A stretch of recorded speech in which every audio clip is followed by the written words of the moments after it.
병원 복도는 이상할 만큼 조용했다.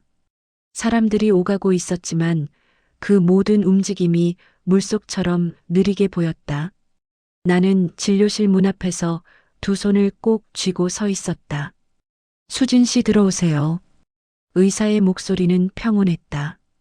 너무 평온해서 오히려 불안했다. 진단서는 얇았다.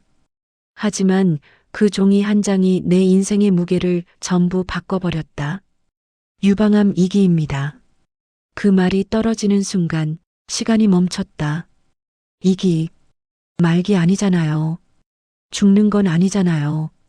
나는 그렇게 스스로를 위로하려 했지만 의사의 다음 말이 가슴을 파고들었다.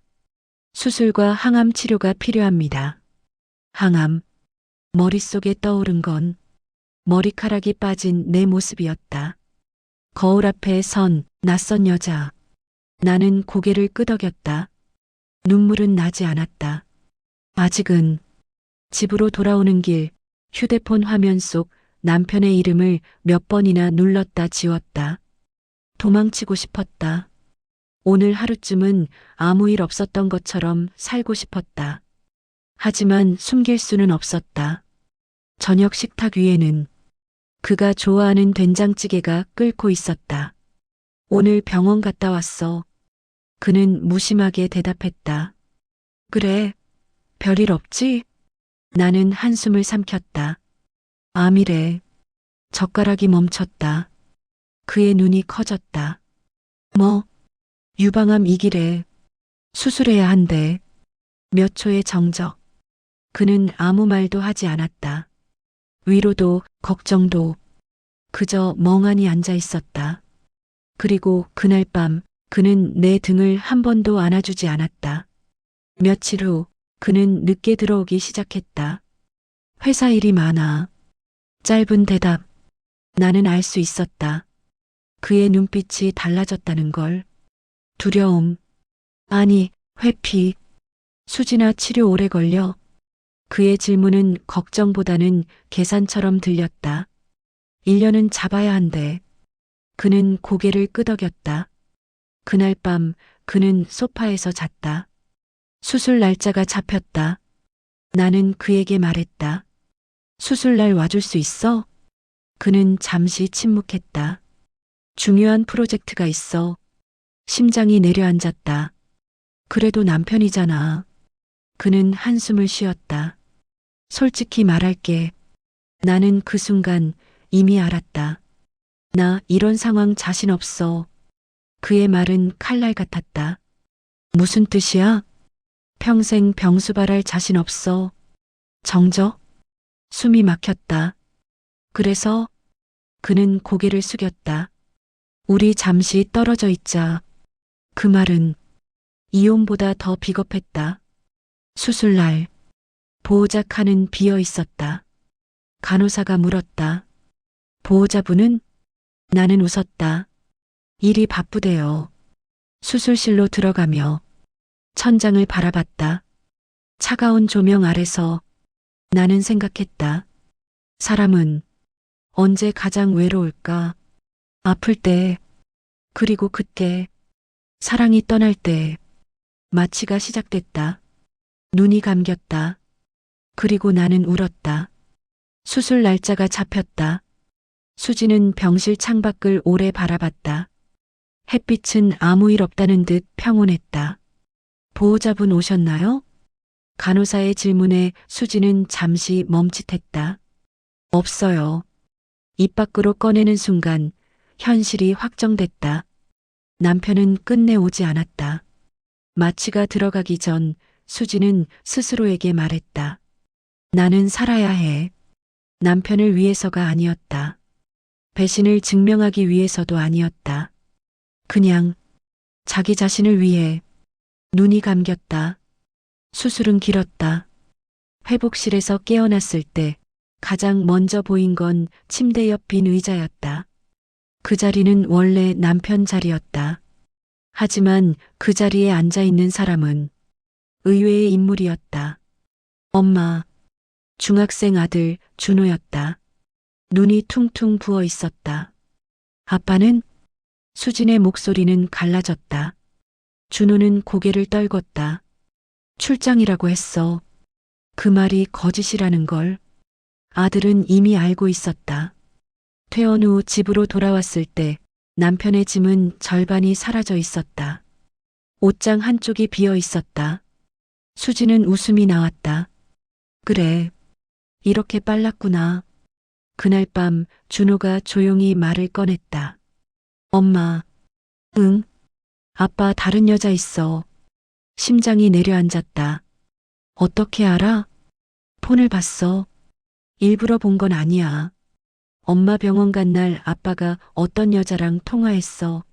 수지는 눈을 감았다. 암보다 더 아픈 진단이었다. 며칠 후 남편이 돌아왔다. 얘기 좀 하자. 수지는 침착했다. 여자 있지? 남편은 부정하지 않았다. 난 더는 못 버텨. 병수발 자신 없어. 그 말은 칼이었다. 나도 사람이다. 나도 인생이 있어. 수지는 그 말을 잊지 않았다. 그래, 당신 인생 살아. 담담하게 말했다. 대신 내 인생에서 나가. 이혼은 빠르게 진행됐다. 남편은 위자료를 최소화하려 애썼다. 당신도 병 있는 거 알잖아. 소송 길게 끌 힘 있어? 그 말에 수지는 웃었다.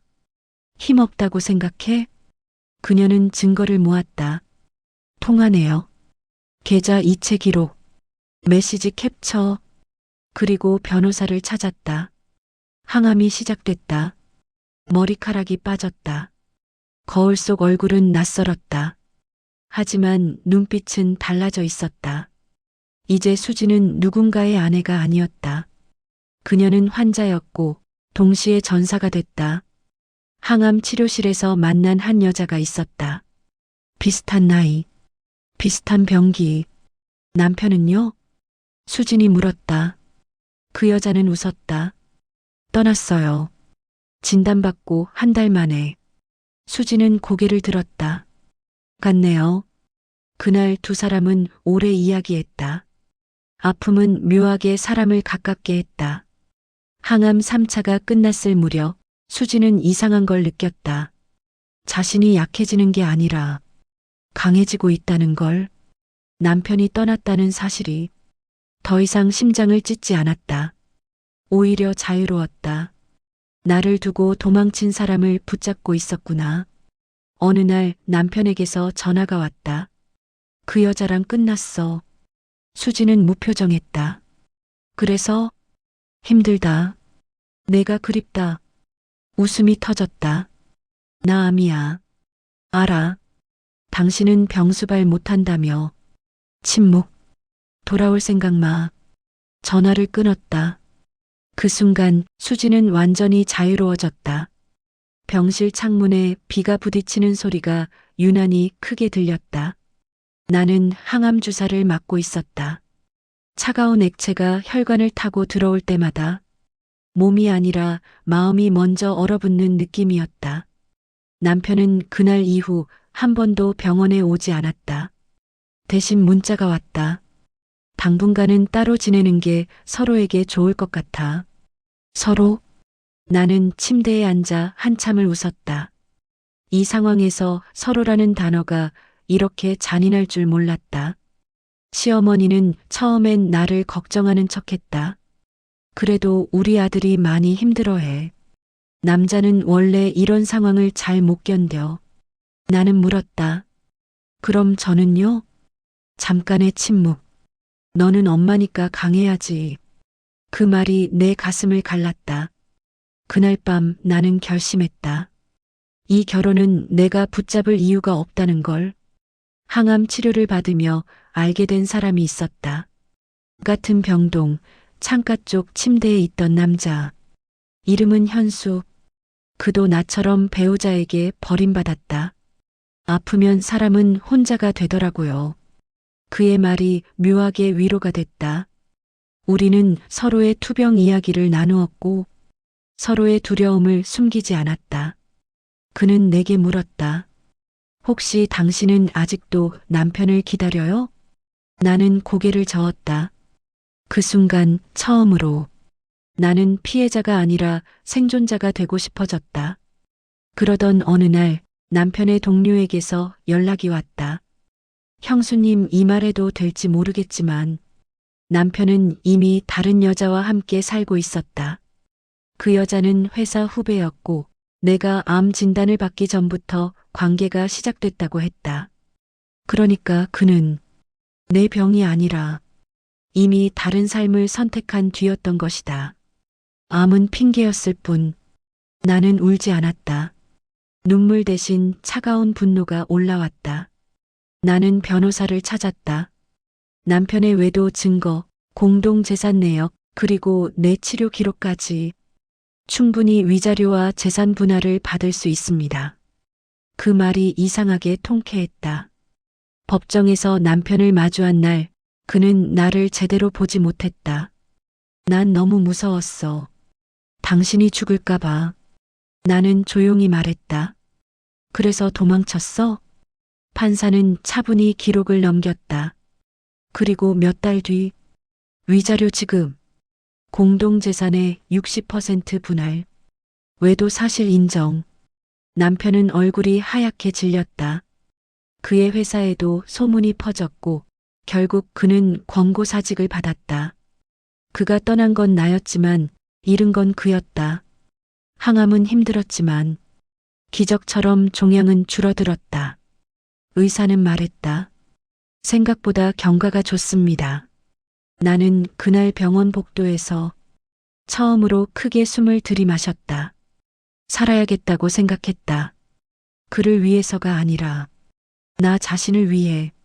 1년 후 나는 머리가 짧게 자란 상태로 병원 정기 검진을 받았다. 현수는 먼저 완치 판정을 받았고 가끔 연락을 주고받는 사이가 됐다. 병원 카페에서 그를 만났을 때 그는 웃으며 말했다. 당신은 이제 환자 얼굴이 아니네요. 나는 웃었다. 저 이제 제 인생 살아요. 그 순간 문이 열리고 누군가 들어왔다. 전 남편이었다. 초췌한 얼굴, 초라한 차림. 그는 나를 보고 멈췄다. 잘 지냈어? 나는 고개를 끄덕였다. 응, 아주 잘. 그는 무언가 말하려다 멈췄다. 하지만 이번엔 내가 돌아섰다. 집으로 돌아오는 길, 나는 거울을 봤다. 항암으로 빠졌던 머리는 다시 자라고 있었고 내 눈은 예전보다 더 단단해져 있었다. 암은 내 몸을 공격했지만 그의 배신은 내 자존심을 공격했다. 그러나 나는 살아남았다. 그리고 깨달았다. 사람은 병으로 죽는 게 아니라 자기 자신을 포기할 때 무너진다는 걸. 나는 더 이상 버려진 여자가 아니었다. 나는 다시 시작하는 여자였다.